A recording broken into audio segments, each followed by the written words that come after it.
Nous vivons dans un monde où celui qui aspire à la réalisation de tout ce qu'elle entreprenne doit forcément apprendre à mettre de l'argent à son service et non l'inverse. Et pour y parvenir, il faut absolument développer des compétences en gestion financière personnelle. D'ailleurs, c'est pour cette raison que dans cette nouvelle vidéo, je vais vous expliquer 3 astuces incontournables pour vous aider à apprendre à gérer vos finances personnelles. Alors restez jusqu'à la fin de la vidéo, car la troisième astuce est l'une des plus importantes qu'il faut absolument connaître et appliquer. Il y a quelques années, c'était une personne qui dépensait sans réfléchir. Mais à partir du moment où j'ai commencé mes études à l'université, ma vie a complètement changé parce que j'ai traversé des difficultés financières qui m'ont poussé à m'intéresser au domaine de l'ABC financier. D'ailleurs, Robert Kiyosaki et Ricardo Kaniyama m'ont complètement transformé en ce qui concerne la gestion des finances personnelles.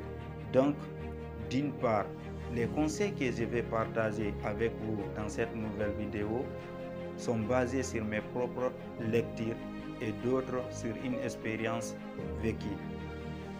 La première technique pour apprendre à gérer vos finances personnelles consiste à connaître votre état financier.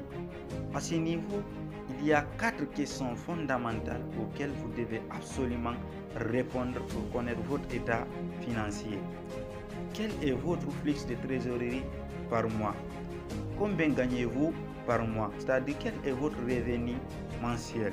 Quelles sont vos dépenses mensuelles? Combien parvenez-vous à épargner chaque mois? À partir du moment où vous répondez à ces 4 questions, vous allez absolument connaître votre état financier. Parce que cela non seulement va vous permettre de savoir combien vous gagnez par mois, combien vous dépensez et quel est votre flux de trésorerie.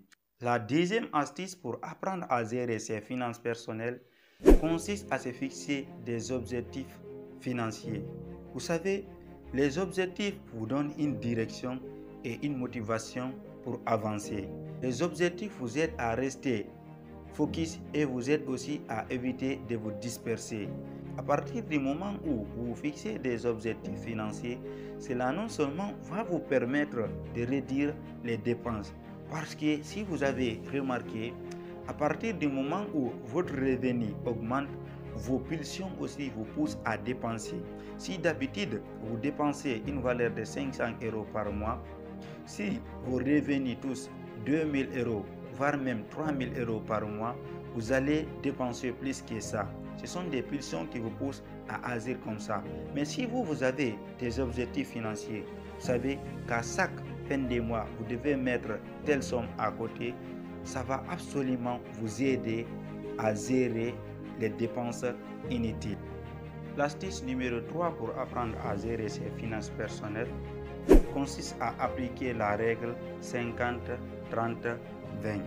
À partir du moment où vous connaissez maintenant votre état financier et que vous vous êtes fixé des objectifs financiers, le plus important maintenant c'est de vous demander comment vous devez agir pour atteindre vos objectifs financiers. C'est là que la règle 50-30-20 entre en action.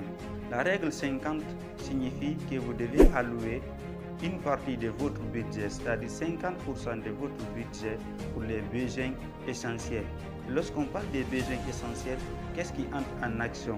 Nous avons par exemple le logement, la nourriture, les services publics, par exemple les taxes, les impôts. Après ça, il y a les assurances. Et si vous avez aussi des dettes, à travers les 50% que vous avez alloués, vous pouvez prendre là-bas pour pouvoir rembourser vos dettes. En ce qui concerne la règle 30, cela signifie que vous devez allouer au moins 30% de votre revenu mensuel pour les dépenses personnelles. Et lorsqu'on parle des dépenses personnelles, qu'est-ce qui entre en action? Nous avons par exemple les loisirs, les sorties, les voyages, les vacances, voire même certaines choses imprévues. Là aussi, vous devez allouer au moins 30% de votre budget pour ces genres de dépenses. Après cela, il y a la règle 20. La règle 20 signifie que vous devez allouer au moins 20% de votre revenu mensuel pour l'épargne et les investissements. Vous savez, lorsque vous gagnez de l'argent, vous allez dépenser, ça c'est sûr. Mais ce qui est plus important aussi, c'est de pouvoir épargner. D'ailleurs, Robert Kiyosaki, dans son livre intitulé Père riche, Père pauvre, affirme ceci. Ce qui est plus important dans la vie, ce n'est pas combien d'argent vous gagnez, mais combien d'argent vous parvenez à mettre à côté, c'est-à-dire combien vous parvenez à épargner. Le plus important, ce n'est pas votre revenu mensuel, c'est ce que vous pouvez épargner chaque mois. Donc au moins allouer 20% de votre revenu comme épargne. Vous savez, quand on prend l'argent, c'est quelque chose qui va et qui vient. Donc quand vous avez de l'argent, pensez à l'avenir.